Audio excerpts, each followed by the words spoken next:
오늘은 빛 가운데 행하라 라는 제목으로 함께 말씀을 나누겠습니다. 지난주 제목이 빛 가운데 행하라였습니다. 네, 계속해서 이어서 진행되는 부분입니다. 예수님을 하나님의 아들 그리스도로 믿음으로 우리는 구원을 받습니다. 그때부터 성도는 빛 대신 하나님과 함께하게 되어집니다. 그리고 하나님과 함께하는 삶을 빛 가운데 산다, 이렇게 표현을 합니다.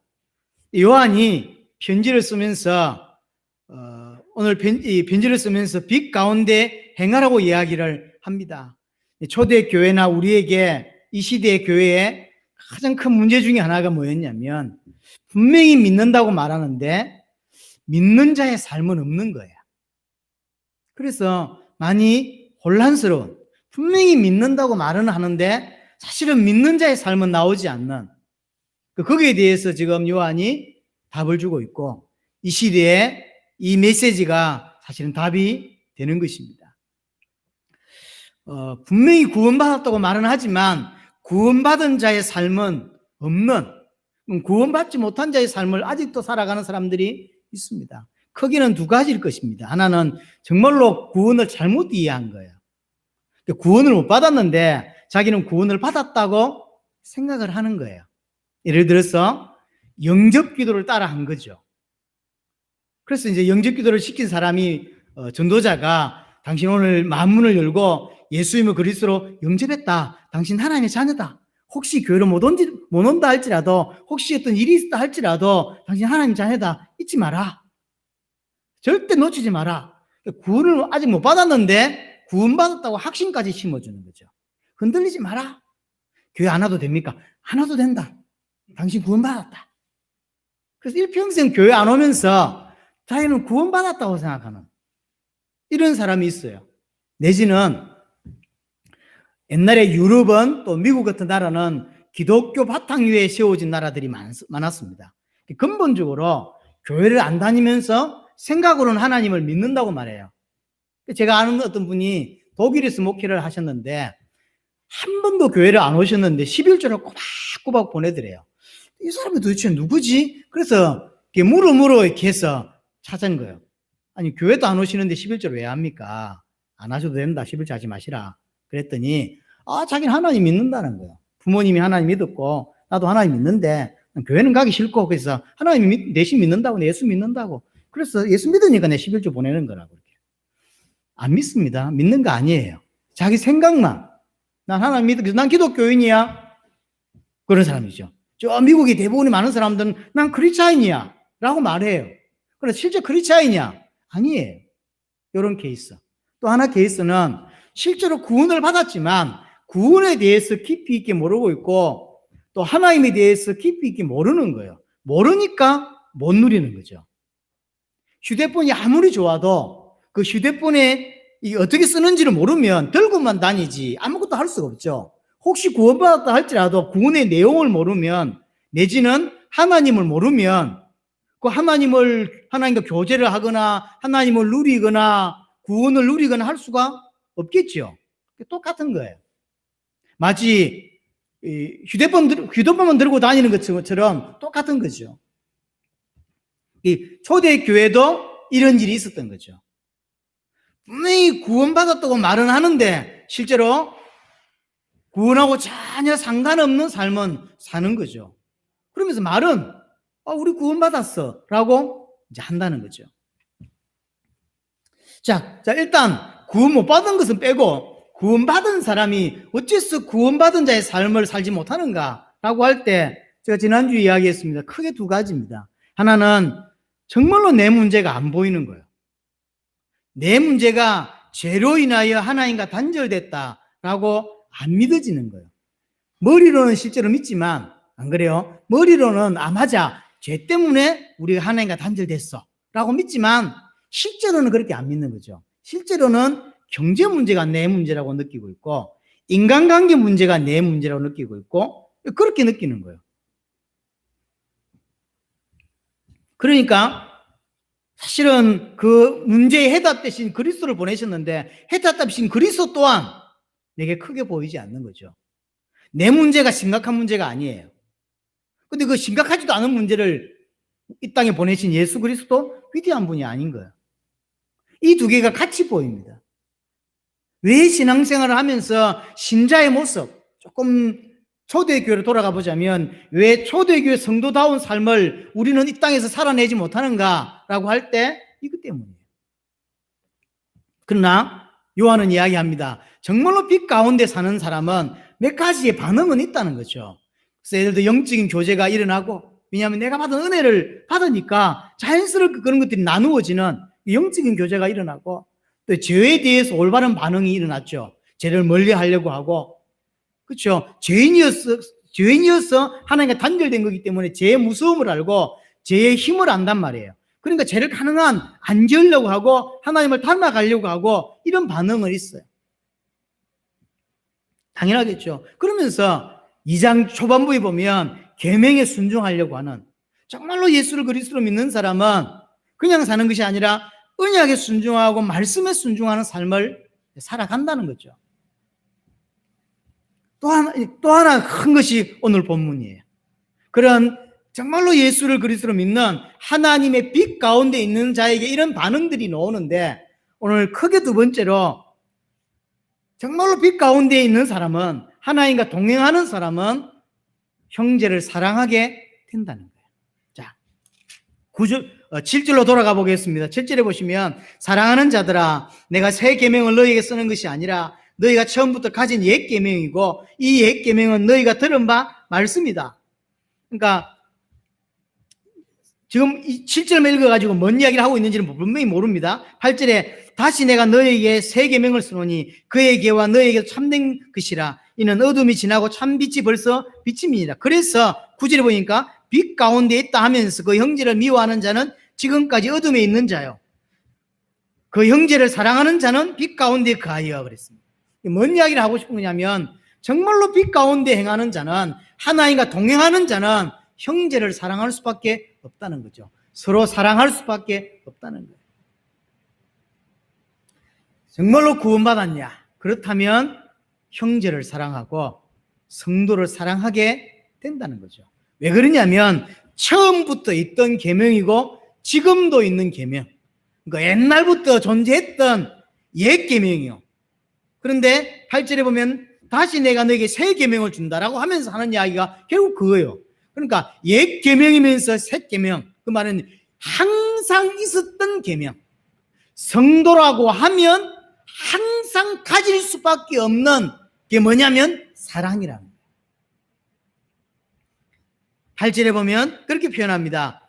그의 계와 너희에게도 참된 것이라. 그의 계가 누구죠? 예수 그리스도. 너에게 누구죠? 성도입니다. 예수 그리스도에게도 사실적으로 있는 것, 성도에게도 사실적으로 존재하는 것, 팩트, 그게 뭐냐는 거예요. 사랑이라는 거예요. 정말로 하나님의 백성이냐? 그러면 그 영혼 속에 뭐가 자리 잡냐면 사랑이 자리 잡게 된다는 거예요. 왜 그러냐면 8절에 마지막 부분에 참 빛이 벌써 비쳤기 때문에. 정말로 빛이 비쳤냐? 그러면 들어오는 거죠. 사랑이 존재할 수밖에 없는 거죠. 마치 이와 같은 거예요. 이제 아이를 이게 잉태해서 10달 동안 품고 했다가 아이를 이제 낳았어요. 그리고 아이를 놓고 학원 가가지고 사랑을 배워가지고 아이를 사랑하는 게 아니에요. 아이를 낳았으니까 사랑해야지. 그래서 이제 학원 가서 사랑을 연습하고 사랑을 이렇게 준비해가지고 아이를 사랑을 주는 게 아니라니까요. 내게 없는 게 아이를 낳는 순간 그냥 생겨요. 이거는 의학적으로, 과학적으로 설명할 수가 없는 거예요. 우리가 예수를 그리스도로 믿는 순간 하나님의 사랑이 내게 오고 그 다음에 교회 성도들을 사랑하는 마음이 내게 그냥 오는 거예요. 마치 엄마가 아이를 낳기 전에는 몰랐더랬어요. 자녀 사랑이 뭔지를 몰라요. 그냥 들었어요. 알았을 뿐이야. 그러나 아이를 놓고 나면 알게 되는 거예요. 이게 배운 것도 아니고 이걸 이제 우리 믿음하고 연결시키면 이걸 계시라고 하는 거예요. 그러니까 애기 놓을 지금까지는 모르는 거죠. 그죠? 우리 바주에 지금 뭐 해림이나 이런 모릅니다. 뭐 그렇겠지. 아이를 딱 놓는 순간 알게 되는 거예요. 보는 순간만 해도요, 눈물이 날 때가 있고요. 여기가 아플 때가 있어요. 제가 표시를 안 하지만 준서를 볼 때 가끔 여기가 짠할 때가 있어요. 그게 과학적으로 증명할 수가 없다니까요. 의학적으로 증명할 수가 없는 거예요. 아이를 놓는 순간, 아이를 키우는 순간 이게 여기 생겨요. 그게 계신 거지. 그죠? 계신 거예요. 하나님의 사랑이 그런 거예요. 예수를 그리스도로 믿는 순간, 우리 가운데 빛이 임하는 순간 하나님의 사랑이 내게 들어오고 이웃을 사랑하게 되고 성도를 정말로 사랑하게 돼요. 근데 오늘 본문에 보니까 나는 하나님 믿어, 나 예수님 믿어 라고 말했는데 안 사랑하는 거예요. 그게 말이 되냐 이렇게 묻는 거예요. 왜 그러냐면 사랑은 하나님의 속성이기 때문에 그래요. 우리 요한일서를 보고 있으니까 요한일서 4장을 한번 가볼게요. 4장 7절에 보시면 사랑하는 자들아 우리가 서로 사랑하자. 사랑은 하나님께 속한 것이니. 사랑이 하나님께 속해 있는 거예요. 우리가 하나님과 연결될 때, 하나님과 접붙임됐을 때 당연히 우리에게 뭐가 흘러들어오냐면 사랑이 흘러들어와요. 마치 자녀를 우리가 낳으면 당연히 그것이 통하듯이 내가 예수를 그리스도로 믿는 순간, 하나님과 이렇게 연결되는 순간 우리에게 하나님의 사랑이 이렇게 흘러들어오게 되는 거예요. 8절에도 보시면요, 사랑하지 않는 자는 하나님을 알지 못하나니. 사랑이 없다? 하나님 못 만난 거예요. 왜 그러냐? 8절 마지막에 이는 하나님은 사랑이심이니라. 하나님 자체가 사랑이에요. 우리가 하나님을 만났다? 그럼 흘러 들어올 수밖에 없는 게 사랑이라는 거죠. 그래서 구원받기 전에는 몰라요. 아기를 놓기 전에는 몰랐던 거예요. 그러나 하나님을 만나고 나서 알게 되는 거죠. 그리고 어느 날 느끼게 되는 거예요. 하나님의 사랑이 내게 흘러 들어왔음을. 그것이 이제 어떻게 표현되냐면 성도를 사랑하게 되는 거죠. 여러분들 정말로 구원을 받았냐? 그렇다면 하나님의 백성들을 사랑하게 돼요. 하나님의 백성들을. 왜냐하면 나 같은 똑같은 어려움에 있었고 나 같은 똑같이 죄 가운데 있었고 그게 얼마나 심각한지를 알았고 거기서 빠져나왔다는 걸 알면 그 사람이 기회 볼 수 있고 그 사람이 가치 있게 보일 수밖에 없어요. 그 하나님의 그 사랑이, 그 하나님의 사랑으로 우리를 사랑하신 거예요. 그걸 뭐라고 표현하면 말로 표현할 수 없는 큰 사랑이라고 이야기를 합니다. 왜냐하면 다 설명할 수가 없으니까. 그래서 에베소서 2장 4절에 보면 긍휼에 풍성하신 하나님이 우리를 사랑하신 그 큰 사랑을 인하여라는 표현이죠. 다 설명할 수가 없어요. 그 큰 사랑을 인하여. 얼마만큼 사랑하셨냐? 독생자를 우리에게 보내줄 만큼. 그래서 독생자를 보내서 십자가에 죽일 만큼 우리를 사랑하셨대요. 로마서 8장 32절에 보면 자기 아들을 아끼지 아니하시고 모든 사람을 위해 내주셨다라고 표현되어 있어요. 여러분에게 있어서 가장 가치 있는 건 자녀일 것입니다. 아무리 집이 좋아도 아무리 차가 좋아도 자녀보다 가치 있지는 않습니다. 하나님에게도 마찬가지라는 거죠. 하나님에게서 가장 가치 있는 것은 독생자예요. 성자 하나님이에요. 그 성자 하나님을 우리에게 보내시고 십자가에 못 박았다는 거예요. 얼마나 우리를 사랑하셨는지를 설명하는 부분입니다. 그 하나님의 사랑이 우리를 구원에 이르게 한 거예요. 구원을 위해서 하나님 우리에게 메시아를 약속하셨고 실제로 그 메시아가 오셨습니다. 그 메시아가 바로 예수님입니다. 예수님께서 십자가와 부활로 그리스도인을 감당하신 거야. 내 죄의 문제, 사단의 문제, 하나님과 단절된 문제, 그로 인해 발생된 모든 문제를 십자가와 부활로 감당하신 것이죠. 그리스도인을 온전히 감당하신 예수님을 그리스도로 믿을 때 우리는 구원 얻게 되는 거죠. 그래서 구원받은 우리에게, 구원받은 자에게 자연스럽게 따라오는 거, 흘러 들어오는 게 뭐냐? 그게 사랑이라. 자, 요한일서 5장을 다시 한번 가보겠습니다. 요한일서 5장 1절에 보면 예수께서 그리스도이심을 믿는 자마다 하나님께로부터 난 자니. 자, 예수께서 그리스도이심을 믿는 자는 하나님께로부터 났다. 구원받았다는 이야기죠. 그래서 하나님께로 났다는 의미는 예수를 그리스도로 믿는다고 하는 의미는 하나님께로 났다는 것이고, 하나님께로 났다는 의미는 구원받았다는 거예요. 구원받았다는 의미는 또한 나으신 이를 사랑하는 자마다 그에게서 난 자를 사랑하느니라. 나으신 이를 사랑하고 그에게서 난 자를 사랑한대요. 하나님을 사랑하고 그리스도를 사랑하게 되는 거예요. 이거는 학원에서 배우는 것이 아닙니다. 정말로 예수를 그리스도를 믿을 때 구원받고 그 믿는 자에게 흘러 들어오는 게 뭐냐면 사랑이라는 거예요. 하나님을 사랑합니다. 이것을 전제로 해서 오늘 다시 본문 2장 10절에 보시면 그 형제를 사랑하는 자는 빛 가운데 거하여. 정말로 빛 가운데 거한 자는 형제를 사랑할 수밖에 없다는 거죠. 이해되죠? 내가 예수를 그리스도로 믿었습니다. 그러면 구원을 받은 거예요. 구원을 받았다는 이야기는 하나님을 사랑하게 된다는 이야기고, 또 구원을 받았다는 이야기는 형제를 사랑하게 된다는 거예요. 그게 이제 다시 10절 마지막 부분 보면요, 빛 가운데 거야 자기 속에 끄리낌이 없으나 라고 했죠. 끄리낌이 없단 말은 하나님을 사랑하고 성도를 사랑하는 것에 걸림돌이 있을 수 없다는 거예요. 자, 자녀를 놓고 사랑해. 그게 걸림돌은 없어요. 그는 당연한 어떤 결과인 거죠. 똑같습니다. 정말로 예수를 그리스도로 믿어. 그러면 하나님을 사랑하게 돼요. 왜 그렇게 됩니까? 하나님의 사랑이신데 그 사랑이 우리에게 흘러 들어왔기 때문이에요. 그래서 하나님을 사랑하지 않고 하나님을 사모함이 없다? 정말로 곰곰이 고민하셔야 돼요. 그럴 수가 없습니다. 그럴 수가 없어요. 그리고 성도를 사랑하게 돼요. 성도를 사랑하지 않는다? 그럴 수가 없어요.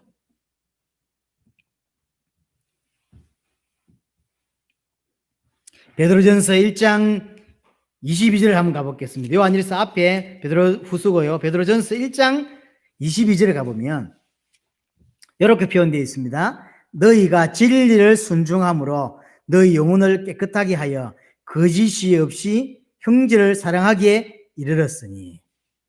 이해되죠? 진리를 순종했어요. 진리가 뭔데요? 예수가 그리스도라고 하는 복음입니다. 예수를 그리스도로 믿었습니다. 순종했단 말이죠. 믿었습니다. 그러니까 영혼을 깨끗하게 되었다. 구원을 받았다는 거죠. 구원을 받으니까 어떤 결과가 나오냐면 형제를 사랑하기에 이르렀어요. 그러니 어떻게 하라? 형제를 뜨겁게 사랑해라. 이게 성도예요. 기억하셔야 됩니다.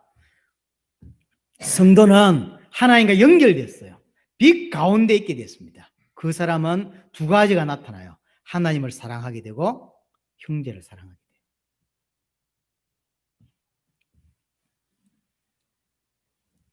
그런데 빛 가운데 있다고 하면서 형제를 사랑하지 않고 미워한다? 구원받지 못한 거라는 거예요. 그럴 수가 없다는 거죠. 그러면서 다시 11절에 또 강조합니다. 그의 형제를 미워하는 자는 어둠에 있고, 형제를 미워해. 그러면 구원받지 못했고, 어둠에 있고, 구원받지 못했고, 또 어둠에 행하며, 어둠에 있으니까 지금도 어둠에 행하겠죠. 어둠에 행하니까 갈 곳을 알지 못하고, 그러니까 방황하겠죠. 어디로 가야 될지를 모른다는 거죠. 여러분들이 정말로 예수를 그리스도를 믿으면 정확하게 뭐가 보여야 되냐면 이렇게 살아야 되겠다라는 게 나온다는 거예요. 여러분들이 정말로 하나님을 만나고 나면 저렇게 살아야 되겠다. 이렇게 나온다는 거죠. 길이 보인다는 거예요. 어디로 가야 되겠다는 게 보인다는 거예요. 그런데 여전히 교회 다니면서 예수를 그리스도로 믿는다고 말을 하면서 예배하고 헌금하면서 어디로 가야 될지를 모르고 내가 왜 밥 먹고 살아야 될지, 개우밥 세 그릇 먹기 위해서 이 고생을 해야 되나, 이런 말이 계속, 이런 생각이 계속 들어온다면 여러분은 구원받지 못했다는 거예요. 여러분이 정말로 예수를 그리스도로 믿는다, 그 말은 여러분들의 길이 보이는 거예요. 네.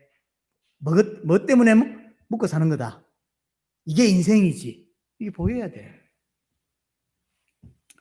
매일 그렇게 살 수는 없지만 한 번씩 딱 잠자리에 들 때 그래도 이게 인생이지, 이렇게 사는 게 맞지, 내가 돈이 없고 여러 가지 어려움이 많지만 이렇게 하나님 섬기며 사는 게 맞지 라는 게 불현듯 한 번씩 와야 돼요. 그게 믿는 자예요. 근데 믿지 않는 자는 이게 안 보이는 거예요. 어둠 속에 있어서 갈 길을 모르겠다는 거예요. 그러니까 왜 태어났는지도 모르겠고 어떻게 살아야 될지도 모르겠고 어디를 향해 가야 될지도 모르는 거, 이걸 불신자라 그래요. 혹시 이 메시지를 듣는 여러분 중에 내가 왜 태어났는지, 내가 왜 이 밥을 먹고 살아야 되는지, 내가 어디를 향해 가는 건지 모른다, 구원 못 받은 거예요. 구원 받은 자는 절대로 그럴 수가 없다 이 말이에요. 오늘 11절에 뭐랬죠? 형제를 미워해. 그 사람은 아직도 어둠에 있는 것이고 어둠에 있기 때문에 어둠 속에 행하고 있겠죠. 그러니까 그 사람이 어떤 결과가 나오죠? 갈 곳을 알지 못해요. 내 이것 때문에 밥 먹는 거야, 이렇게 안 묻단 말이에요.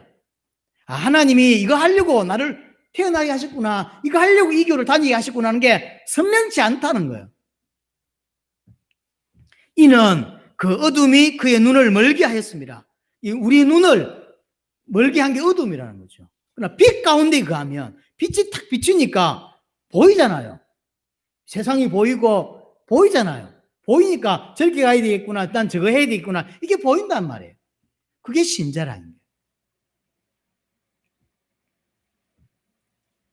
우리는 단순히 그냥 예배로 참여하는 것이 아니라 말씀 앞에 서야 합니다. 우리를 말씀 앞에 세워야 합니다. 말씀 앞에 대면해야 합니다. 내가 어떤 상태인지, 아무도 여러분들이 구원에 대하여 이거다 저거다 말해줄 수가 없어요. 왜냐하면 그는 하나님과 개인과의 관계예요. 목사 중에 구원받지 못한 사람이 많고, 또 어떤 사람은 교회를 못 다녀도 분명히 구원받은 사람도 있을 수 있습니다. 중요한 것은 정말로 예수를 그리스도로 믿는다고 하는데 나는 정말로 구원을 받았냐는 거예요. 내가 빛 가운데 있는가 확인해야 됩니다. 빛 가운데 있는 자는 형제를 사랑하게 된다고 이야기하고 있습니다.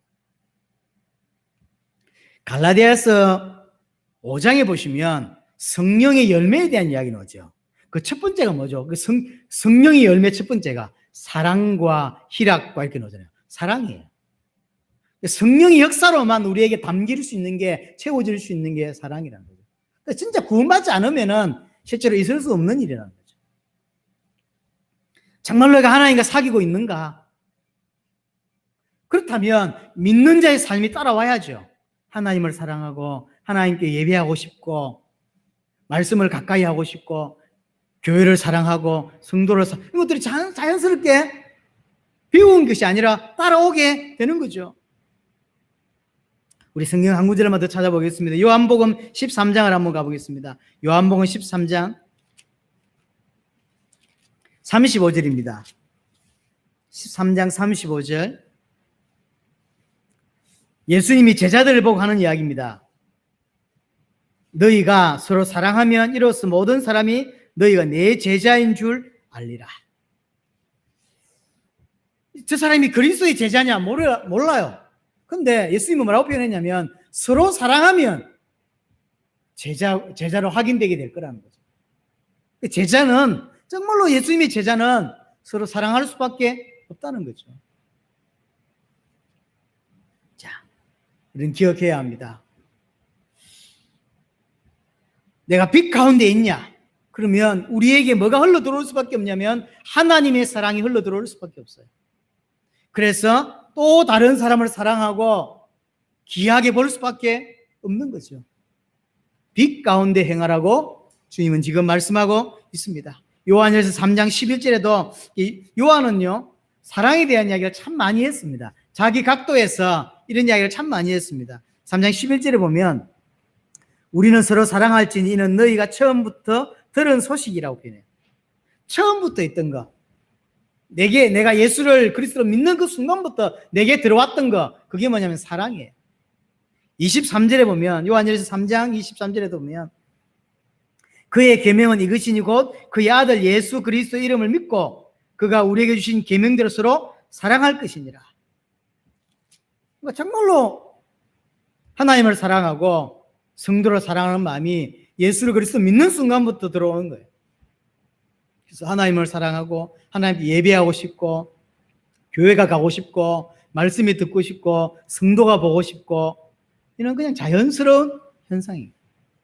자, 그래 놓고 반대 이야기를 하나 합니다. 12절부터 17절을 보겠습니다. 정말로 성도를 사랑해라, 형제를 사랑해라 이런 이야기를 해놓고 12절부터 17절은 반대 이야기를 해요. 단 세상을 사랑하지 말라. 사랑해야 될 것과 사랑하지 말아야 될 것에 대한 이야기를 하는 거죠. 세상을 사랑하지 말라. 12절부터 14절 이야기는 뭐냐면, 자, 자녀들아 이렇게 이야기했죠. 13절에도 아비들아, 13절에 청년들아, 14절에 아이들아, 아비들아, 또 14절에도 청년들아. 어떤 사람들이 자녀들아 한 거는 자녀들에게, 청년들하고는 청년들에게, 아비들에게는 어른들에게 한 말이냐? 그렇지 않습니다. 그냥 모든 성도에게 한 말이에요. 강조할 때 꼭 항상 반드시 이렇게 표현하듯이 청년들아, 아비들아, 아이들아, 부모들아 이렇게 쓰는 거예요. 모든 성도들에게 지금 말씀하고 있는 겁니다. 그게 뭐냐면, 예수를 그리스도 믿을 때 근본적으로 내게 있던 문제가 어떻게 되었는지를 설명하는 거예요. 근본적으로 어떻게 되었는지 보세요. 너희 죄가 그의 이름으로 말미암아 사함을 받았다. 내가 예수를 그리스도로 믿음으로 내 죄가 어떻게 됐습니까? 끝났다는 거예요. 내 죄가 끝이 났다는 거예요. 13절, 14절에 보면요, 또 청년들아 그러면서 악한 자를 이겼다고 표현해요. 또 14절에도 보면요, 흉악한 자를 이겼다고 표현했죠. 정말로 예수를 그리스도로 믿으면 어떤 일이 벌어지냐면 모든 죄가 해결돼요. 두 번째, 악한 자를 이기게 된 거예요. 사단에서 건짐을 받는 거죠. 사단에서 빠져나오게 되는 거죠. 그러면 14절에 또 뭐라고 했냐? 뭐라고 이야기하냐면 아버지를 알았음이라고 이야기합니다. 14절에 봅니다. 아이들아, 내가 너희가 쓴 것은 너희가 아버지를 알았으며 하나님을 만나게 된 거죠. 예수를 그리스도를 믿는 순간 우리에게 어떤 일이 벌어지냐면 죄 문제가 해결되고 사단의 문제가 해결되고 하나님과 단절된 문제가 해결되는 거죠. 하나님을 만나게 됐다는 거죠. 이걸 알라고 이야기합니다. 어떻게 이 일이 벌어졌습니까? 예수님께서 십자가와 부활을 통하여. 왜? 그는 그리스도가 되시니까. 예수님은 그리스도가 되셔서 십자가와 부활로 사단과 죄와 하나님과 단절된 문제를 끝내신 거예요. 그리고는 우리 13절에 이야기할 때 태초부터 계신지를 알았다고 했는데 예수 그리스도를 알게 하셔서 이 세 가지 문제를 우리에게 끝내신 거죠. 히브리서 2장 14절에 이야기합니다. 죽음을 통하여 죽음의 세력을 잡은 자 마귀를 없이 하셨다. 예수님께서 십자가를 통하여 사단의 문제를, 예수님께 십자가를 통하여 히브리서 9장 12절에 영원한 속죄를 이루었다 라고 이야기합니다. 죄 문제를 영원히 끝내신 것이고, 어느 정도 끝냈냐면 히브리서 10장에 표현한 대로 단번에 영원히 온전케 하셨다. 단 한 번의 제사로, 단 한 번의 십자가 사건으로 인생의 모든 문제를 단번에 영원히 온전케 하셨다는 거죠. 그래서 예수님이 다 이뤘다라고 표현하시는 거예요. 내 모든 인생의 문제가 단번에 영원히 온전케 됐다고 하는 사실을 기억하라는 거예요. 알아들으라는 이야기죠. 그래서 구원받은 성도는 다 해결되었구나, 다 끝이 났구나, 이제 하나님이 나와 함께 하시는구나, 내가 하나님과 사귀는 것이구나 라는 사실을 깨달아야 돼요. 성도는 다른 말로 하나님과 함께 하는 자, 하나님과 사귀는 자, 하나님과 동행하는 자, 이런 표현이에요. 그게 성도죠. 이 성도는 어떻게 살 수밖에 없을까요? 왜 지금 요한이 12절, 13절, 14절에 이 이야기를 먼저 하냐고요. 결국 뭔 이야기를 하기 위해서냐면 15절부터 17절까지 이야기를 하기 위해서 앞에 있는 인생에 걸려있는 모든 문제가 완벽하게 끝났다고 하는 사실을 먼저 설명하는 거예요. 다 끝났어. 그럼 이 사람은 어떻게 살까요? 고린도후서 5장 15절에 예수님이 당신이 죽은 것에 대하여 바울은 이렇게 표현한 거예요. 예수님이 왜 죽었냐? 다시는 자기 육신을 위해 살지 않고 오직 자기를 위해 십자가에 죽었다가 살아나신 이를 위하여 살게 하려 함이라. 이게 예수님이 십자가에 지신 이유예요. 여러분들이 정말로 그 예수의 십자가를 믿는다, 다시는 자기 육신을 위해 살지 않는다는 거예요. 이 말은 밥을 안 먹는다는 이야기도 아니고 옷을 안 사 입는다는 말이 아니에요. 육신이 목표가 아니라는 거예요. 왜냐하면 그 육신의 문제가 다 끝이 났기 때문에, 다 끝났다고 믿기 때문에. 그래서 요한은 이 이야기를 먼저 쓰는 거예요. 너희의 죄가 끝이 났다. 너희가 사단을 이겼다. 너희가 하나님을 알게 되었다. 너희가 예수 그리스도를 알게 되었다. 라고 이야기하는 거예요. 이 말이 의미가 뭐냐는 말이에요. 죄가 사단이 하나님만 또 우리가 하나님과 단절됐었는데 만났다. 이야기를 먼저 하는 이유가 뭡니까? 우리 육신의 모든 것이 끝이 났다. 그러니 더 이상 세상을 사랑하지 마라. 그 말이에요. 세상에서 건짐을 받았고 세상의 모든 문제를 끝을 냈다. 더 이상 세상에 빠져 살지 말고 더 이상 세상을 사랑하지 마라. 라고 이야기하는 거죠. 세상을 사랑하지 말라는 거예요. 15절을 보세요. 이 세상이나 세상에 있는 것들을 사랑하지 말라. 누구든지 세상을 사랑하면 아버지의 사랑이 그 안에 있지 아니하니. 아버지의 사랑이 없다. 이 말은 구원 못 받았다는 이야기죠. 그럼 구원 못 받은 사람은 뭐 한다? 세상을 사랑한다. 그래서 세상을 사랑하는 것과 하나님의 사랑은 공존할 수 없어요. 둘 중에 하나예요. 세상을 사랑하거나 하나님을 사랑하거나. 둘 중에 하나입니다. 세상을 사랑한다? 그는 구원받지 못한 거예요. 우리가 구원을 설명할 때, 구원이란 말이 무슨 말이죠? 어디에서 건짐을 받았다는 이야기잖아요. 어디에서 건짐을 받았는데요? 사단에서. 사단이 장악한 세상에서. 우리는 세상에서 건짐을 받은 자지 세상을 사랑해야 될 자가 아니에요. 세상을 따라가고 세상에 치유해서 살아야 될 자가 아니란 거죠. 우리는 세상을 건져야 될 자예요. 세상을 건져야 될 자예요. 그래서 16절에 세상을 한마디로 이렇게 표현합니다. 이는 세상에 있는 모든 것이 육신의 정욕과 안목의 정욕과 이생의 자랑이다. 이게 세상이라는 거죠. 이게 세상에 있는 거라는 거죠. 육신의 정욕. 정말로 하나님이 내 모든 문제를 해결했다고 안 믿는 거예요. 그러니까 육신적인 욕심이 있을 수밖에 없어요. 난 돈이 있어야 돼. 나는 집이 있어야 돼. 나는 뭐가 있어야 돼. 라고 하는 욕심이 계속. 근데 그게 아니라 하나님이 너 책임져. 하나님이 준비했어. 라고 믿는 자는 그렇지 않은 거죠. 그 욕심이 필요가 없는 거예요. 교회 다니면서 지 욕심 채우기 위해서 사기를 치고 지 욕심 채우기 위해서 엉뚱 짓을 하고 그거 안 한단 말이에요. 왜냐하면 하나님이 책임진다고 믿으니까. 하나님이 책임진다고 믿으니까. 그래서 구원받지 못한 자의 생각이 뭐냐면 이거예요. 세상의 정욕, 욕심이에요. 하나님이 필요한데 하나님이 필요하다고 생각을 안 합니다. 난 이게 필요해 라고 생각하는 거예요. 그게 세상이라는 거죠. 안목의 정욕, 그러니까 이제 탐심인 거죠. 탐심.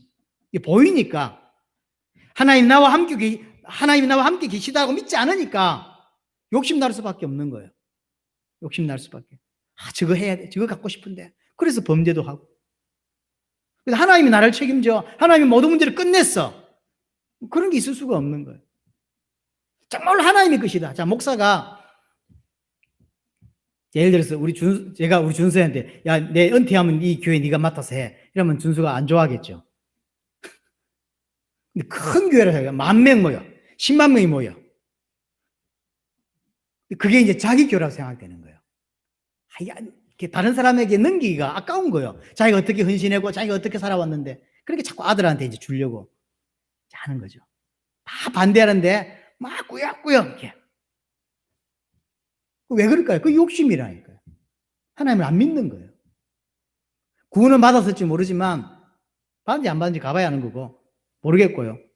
근데 이제 그게 이제 하나님이 내 인생을 책임져, 하나님이 내 자식을 책임져, 하나님이 이 교회 주인이시야 이렇게 안 믿는 거예요. 자기가 40년 해가지고 고생해가지고 10,000명을 모은 거예요. 이걸 이제 은퇴를 하려고 하니까 너무 아까운 거예요.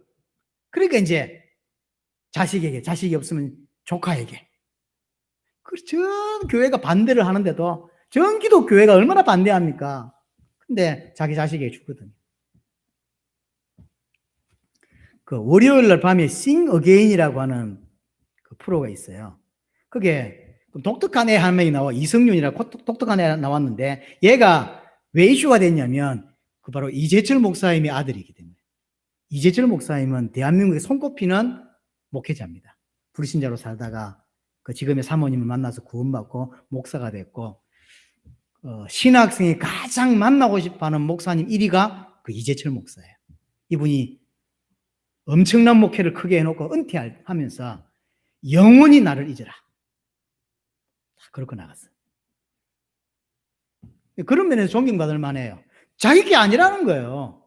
자기가 고생했지만 자기 교회가 아니라는 거죠. 하나님이 그만두라고 하면 당장 그만둘 수 있는, 자기 게 아니니까. 그 같이 있던 그분도 같이 여기 근처에 계신, 제가 그분 한번 모시고 가는데 성도들이 우리 아들을 자꾸 담임 목사 삼고 싶어 한다. 뭐 째든지 모르겠다 하면서. 내가 꼼꼼하게 다 보이는데 농담이. 내가 몇 분 거기 성도들 알잖아요. 물어봤더니 성도가 다 싫어한다는 거예요. 그런데 목사님은 그래도 영향력이 있다 보니까 장로님들을 장악해가지고 우리 아들은 캐치 가고 싶어 하는데 성도들이 자꾸 보내가지고 이제 어쩔 수 없이. 그래서 지금도 쌩쌩합니다. 내가 차를 모시고 한번 태워드린 적이 있어가지고. 모른 척 해줘. 그렇습니까? 목사님 너무 목회를 잘하셔가지고. 근데 약간 그랬는데 속은 그렇지 않죠.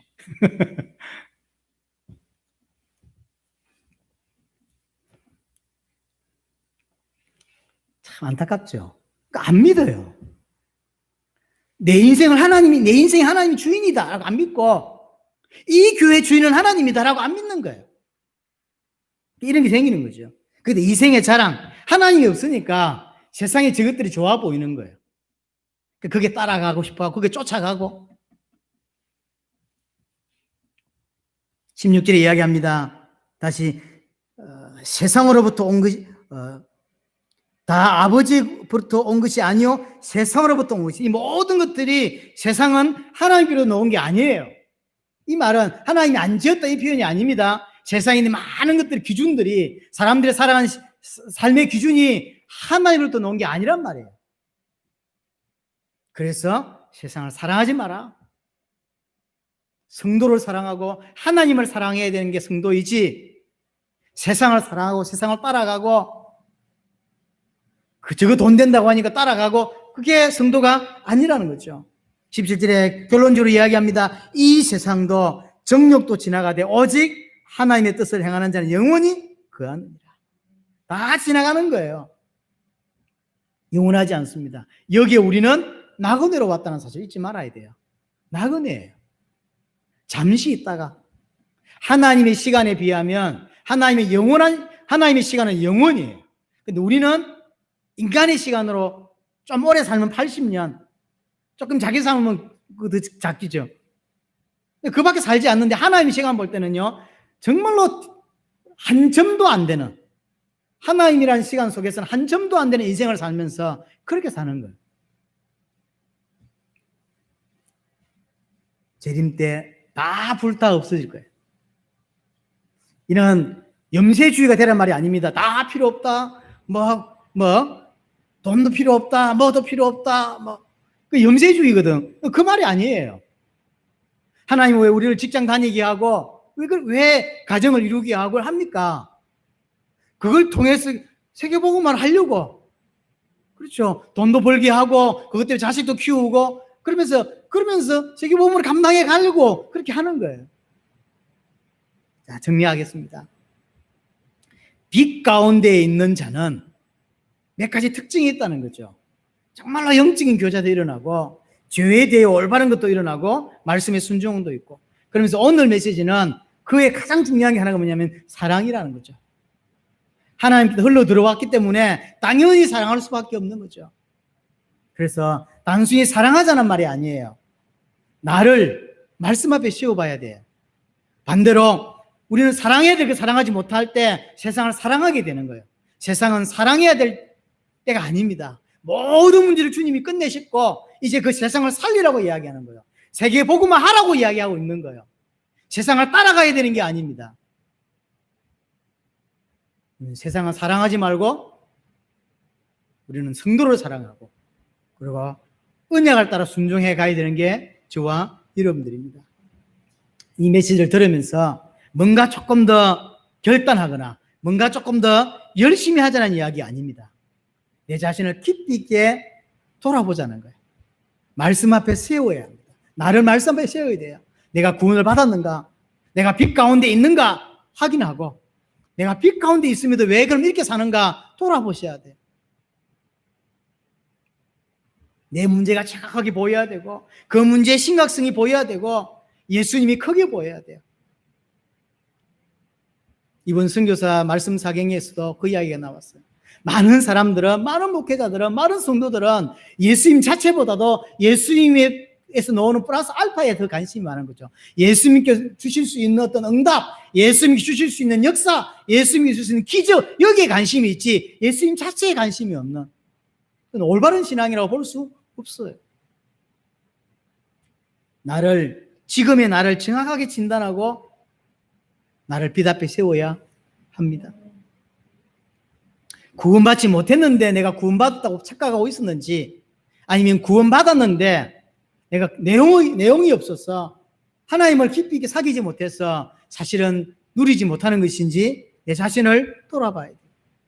여러분에게 정말로 구원을 받고 올바른 말씀을 받았다면 하나님을 닮고 싶고 그리스도를 닮고 싶고 이것이 당연히 생길 수밖에 없다고 하는 사실입니다. 여러분 인생이 하나님과 사귀는 인생, 하나님과 사귀며 사는 인생이 분명히 되어져야 합니다. 그럴 때 하나님은요 지금도 자기 백성에게 자기 자녀에게 말을 걸어 오시거든요. 메시지를 통해서 또는 내 양심을 통하여 또는 여러 가지 사건을 통하여 하나님이 내게 말씀하고 있어요. 지금까지 여러분들이 하나님의 자녀가 맞다면 하나님은 계속 여러분들에게 말을 걸었을 거예요. 그런데 하나님이 내게 말을 걸고 있다고 못 느꼈다면 정말 돌아보셔야 된다는 거예요. 2021년을 어렵지만 이렇게 시작을 했습니다. 근데 실제로 2001년 시작하고 지난주가 제 지금까지 몇 년 중에서 가장 힘든 2주를 보냈어요. 여러분들은 몰랐겠지만 개인적으로 너무 힘든, 근데 그걸 내가 어떻게 느끼고 있냐면 하나님이 지금 나를 지금 만지고 계시구나, 하나님이 지금 내게 뭔가를 하고 있구나 하는 걸 느꼈어요. 그래서 어떤 부분에 힘이 들었냐면 메시지가 빨리빨리 안 들어오는 거예요. 제가 성경을 읽으면서 메시지를 준비하잖아요. 지금 코로나 때 메시지 많이 하지도 않아요. 주일 일부, 그 다음에 수요 예배 이거밖에 안 하는데도 너무 힘든 거예요. 메시지가 힘이 들고 성경이 잘 안 읽히고 그 다음에 읽어도 잘 이해가 안 되고 그래서 요한일서가 왜 이리 어려워? 제가 한 본문을 30번씩 50번씩 읽어요. 너무 힘든 거죠. 그래서 계속 하나님께 매달리고 있습니다. 가끔 눈도 아프긴 하지만 밖에 서서 베란다에 서서 밖을 쳐다보면 계속 그 생각을 해.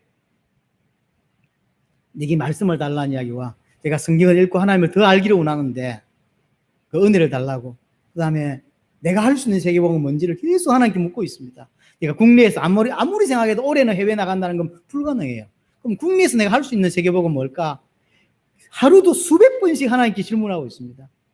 하나님 이걸 원하시는구나 하는 생각이 들어요. 여하튼 그래서 2주 동안요 아무도 제 주위의 사람들은 몰랐겠지만 최근 몇 년, 5년, 7년 안에 가장 힘든 2주를 보냈어요. 지금 이제 불신자별로 미치겠더라고요. 그 계기가 첫 주 메시지였어요. 첫 주 메시지를 하고 나서 사실 내가 너무 힘들었어요. 너무 힘들었어요. 근데 이것이 이상한 게 아니에요. 하나님의 자녀라고 하는 증거예요. 하나님이 내게 계속 말을 걸고 있어요. 여러분도 마찬가지로 여러분들이 정말로 하나님 자녀라면 여러분에게 하나님 지금 계속 말을 걸어왔을 거예요. 하나님 말을 걸어왔는데 그게 못 느꼈다고 하는 것은 분한 건지 아니면 구원받지 못했을 가능성이 있어요. 하나님 지금도 말을 걸어온다니까요. 양심에 또는 메시지를 통하여 또는 사건을 통하여 여러분들 그게 귀를 기울이셔야 돼요. 여러분들이 헌신하고 해서 차를 구하고 하잖아요. 하나도 안 기뻐요. 내가 너무 힘이 드니까 차 그까이 게 뭐가 기뻐요. 제가 또 그것 때문에 기뻐할 나이도 아니고요. 여러분들이 많은 헌신해서 차를 사게 됐는데도 하나도 안 기뻐요. 그렇게 힘들었어요. 근데 그게 인생 살기 힘들다는 개념이 아니에요. 하나님 지금 내게 오래 뭔가를 하시는구나 라고 느껴요. 자꾸 제 마음을 이제 잔잔한 데다 자꾸 돌을 던지시는 것 같아요. 그래서 굉장히 힘들었어요. 다행스럽게 2주 동안 지금 그 말씀 4강이 진행됐잖아요. 야, 크게 제가 힘을 얻고 위로도 받고 또다시 나를 계속 말씀에 채찍이 세우고. 근데 해필 올해의 메시지가 뒤로 물러서지 말해. 굉장히 힘이 들고 있는데 그게요 하루도 1000번씩 이상씩 생각나는 것 같아요. 뒤로 물러서지 마라. 그렇지. 물러서면 안 되지. 이런 생각이 계속 들어요. 물러서지 않고 오래 할 수 있는 게 뭘까를 계속 고민하고 있습니다. 기도하시고요. 하나님 지금도 분명히 여러분들에게 하나님은 말을 걸고 있다는 사실이에요.